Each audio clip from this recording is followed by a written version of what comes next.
Hey guys, this is Rabia Mohni. अस्सलाम वालेकुम। और आज मैं एक और किताब का रिव्यू करने वाली हूँ। कौन सी किताब है वो? Can you guys guess? आज हम बात करेंगे आबे हयात की। Yes, the very famous, the very controversial sequel of Peer-e Kamil. So पहले मैंने सोचा मैं पीरे कामिल का रिव्यू करूँ, लेकिन फिर मैंने सोचा आबे हयात से शुरू करते हैं and I might do Peer-e Kamil also later on. ठीक है, आप लोग मुझे बताइएगा कि मुझे करना चाहिए या नहीं चाहिए। So for all those people जिनको नहीं पता, उमेरा अहमद जो बहुत फेमस राइटर हैं, जिन्होंने अलिफ भी लिखा था जिसमें हमजा अली अब्बासी और सजल ने एक्ट किया था, जो अभी कुछ अरसे पहले ही टीवी पे चल रहा था, उसकी राइटर हैं उमेरा अहमद। और उन्हीं का एक नावल है पीरे कामिल जो बहुत मशहूर हुआ था। मैं पीरे कामिल में की स्टोरी नहीं बताना चाह रही, क्योंकि जिन्होंने नहीं पढ़ी उनकी फिर क्यूरोसिटी ख़त्म हो जाएगी, उनके लिए अनफेयर है। लेकिन पीरे कामिल में दो कैरेक्टर्स हैं, सालार और इमामा, और उनकी कहानी है, उनका जर्नी है।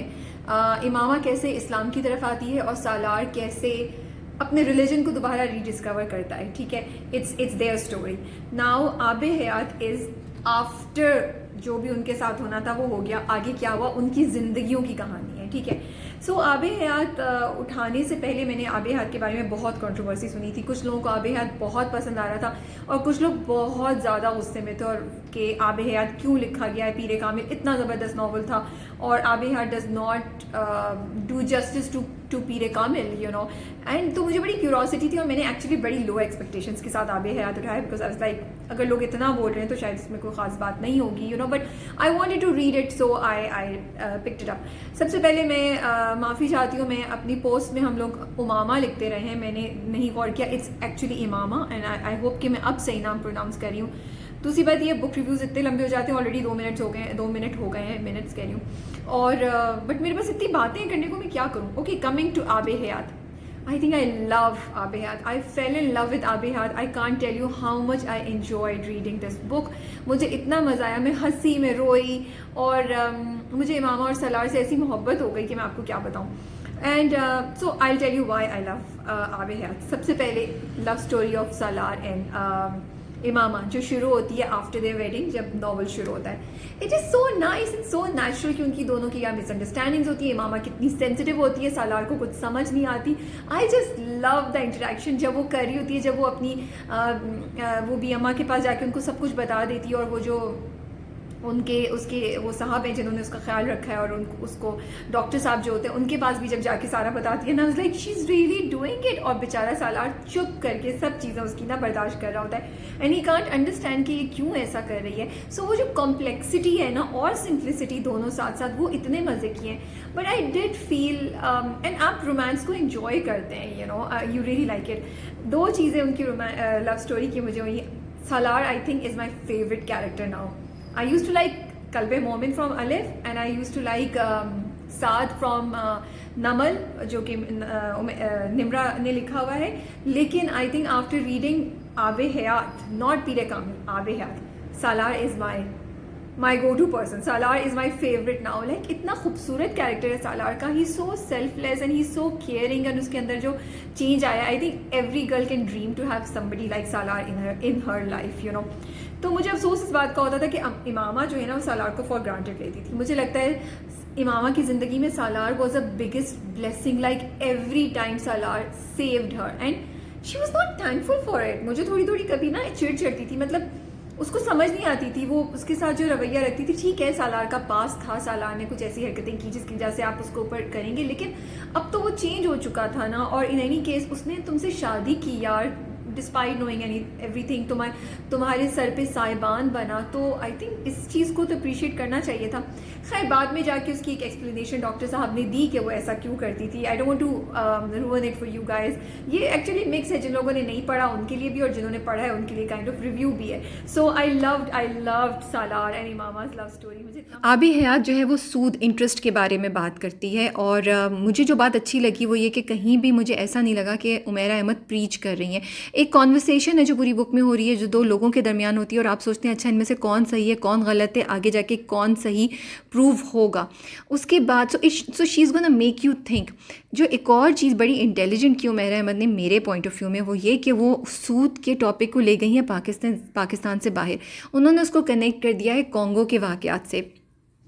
अगर आप में से कोई भी इस बारे में, हम में से कोई भी जो डबल माइंडेड है या सोचता है, या अगर वो सूद या इंटरेस्ट को लेते हुए थोड़ा सा गिल्टी फील करता है या कुछ भी है, तो कभी कभी आप ऐसे टॉपिक्स को फेस नहीं करना चाहते, आप इनके बारे में बात नहीं करना चाहते, तो ये नहीं होगा, क्योंकि वो कॉन्गो में ले गई हैं। तो एक स्टोरी है, एक सीरीज़ ऑफ वाक़यात है जिसको आप देख रहे हैं, और आपको फिर पता भी नहीं चलेगा कि आप उसमें इन्वॉल्व हो गए हैं, without feeling guilty, without feeling कि मैं क्या सही या गलत कर रहा हूँ। आपको किसी भी पॉइंट पे इल्ज़ाम दिए बगैर या आपको किसी भी कटहरे में खड़ा किए बगैर उमैरा अहमद आपको बड़ी खूबसूरत तरीके से एक कॉन्गो के वाक़यात से लेके पाकिस्तान में लेकर आती हैं, और पूरे सिस्टम के बारे में गुफ्तगू होती है। So I really think it was amazing the way she did it, the way she wrote it. और फिर उसके बाद सेकेंड पार्ट आ जाता है कॉन्गो में, जहाँ पे एक्शन है, मिस्ट्री है और इतना स्ट्रेस है। So I love it. मुझे नहीं समझ आ रही कि लोग आबे हयात को क्यों बोल रहे हैं। I think it was just the perfect sequel. See, Peer-e Kamil was a different kind of story. उस स्टोरी को आगे कैसे कंटिन्यू करते हैं, हालांकि उसकी भी बहुत फील है इसमें कि उनके साथ क्या हुआ, उनका पास्ट उनको आके कैसे अटैक कर रहा है, एवरीथिंग। लेकिन Aab-e Hayat is about their lives, you can't compare it with Peer-e Kamil. And I think इससे ज़्यादा अच्छा उन दोनों की ज़िंदगियों के बारे में सीक्वल लिखा ही नहीं जा सकता था। अब देखिए 5 मिनट हो गए मुझे अभी, और मेरे अभी 4 पॉइंट्स रहते हैं। सो ओके, नाउ जल्दी से कॉन्गो में जो हुआ वो बहुत अच्छा था। It made you think, it made you question कि आप क्या कर सकते हैं। और मुझे बड़ा अच्छा लगा कि एक मुसलमान को दिखाया उमैरा अहमद ने कि वो इतना कुछ कर सकता है सिर्फ इसलिए क्योंकि वो अपने अंदर बिलीव करता है और अल्लाह के लिए करता है। और एक्चुअली खैर इसमें मैं एक और वीडियो निकालूंगी जिससे मैं ये बताऊंगी कि आबे हयात ने मुझे क्या क्या सिखाया, व्हाट आई लर्न फ्रॉम आबे हयात। उसके बाद कहानी शुरू होती है उन दोनों के बच्चों की,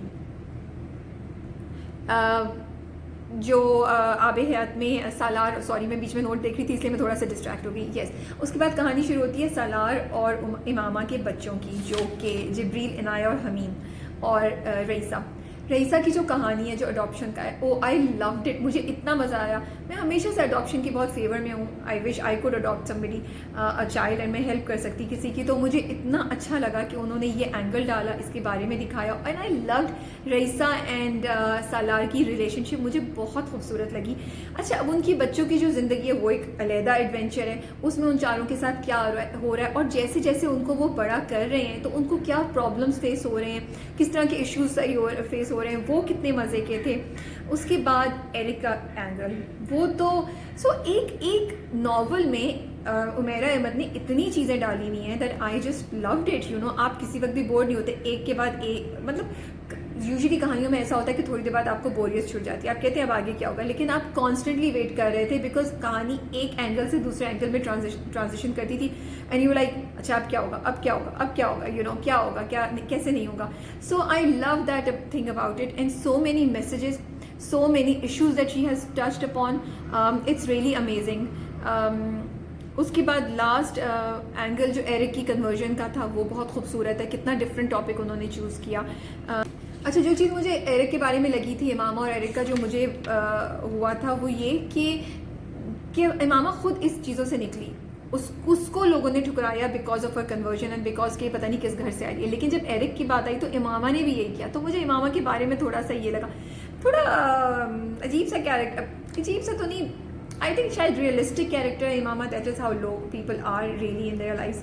उसके बाद लास्ट पॉइंट है, मुझे ये बात बड़ी अच्छी लगी उमैरा अहमद की कि उन्होंने इस्लाम के 2 रूप दिखाए। एक वो इंसान है जो प्रिटेंड नहीं कर रहा बट इस्लामिक बन रहा है, बट एक्चुअली अंदर से उसमें कितनी मसले मसाइल हैं। और एक वो इंसान है जिसके शायद एक्शंस इतने पाकीज़ा नहीं हो लेकिन एक्चुअली दिल कितना अच्छा है। सो बड़ी बैलेंस्ड अप्रोच है। तो जी, अगर आप आबे हयात किसको पढ़नी चाहिए, अगर आपको इन्जॉय करना है रोमांस, एक्शन, थोड़ा सा सोशल मैसेज भी करना है, चीज़ों के बारे में सोचना भी है, तो आप आबे हयात पढ़ें, बहुत मज़ा आएगा। सालार और इमामा की कहानी और उनका जो ट्रैवल है, उनका जो जर्नी है ज़िंदगी का, उसमें आप साथ साथ जाएंगे। So Aab-e Hayat right now is one of my favourite books. I think इससे बेहतर सीक्वल पीरे कामिल का हो नहीं सकता था, क्योंकि हम पीरे कामिल में इमामा और सालार के साथ ग्रो हुए, अब हम उनका ज़िंदगी का दूसरा फेज़ भी साथ साथ देख रहे हैं। हर बुक एक डिफरेंट तरीके से लिखी जाती है और उसका एक डिफरेंट मकसद होता है। पीरे कामिल का एक डिफरेंट मकसद था, आबे हयात का एक डिफरेंट मकसद है। So we can't compare the two. The best part is Peer-e Kamil का फ्लेवर आपको आबे हयात में मिलेगा। So take care and I see you soon.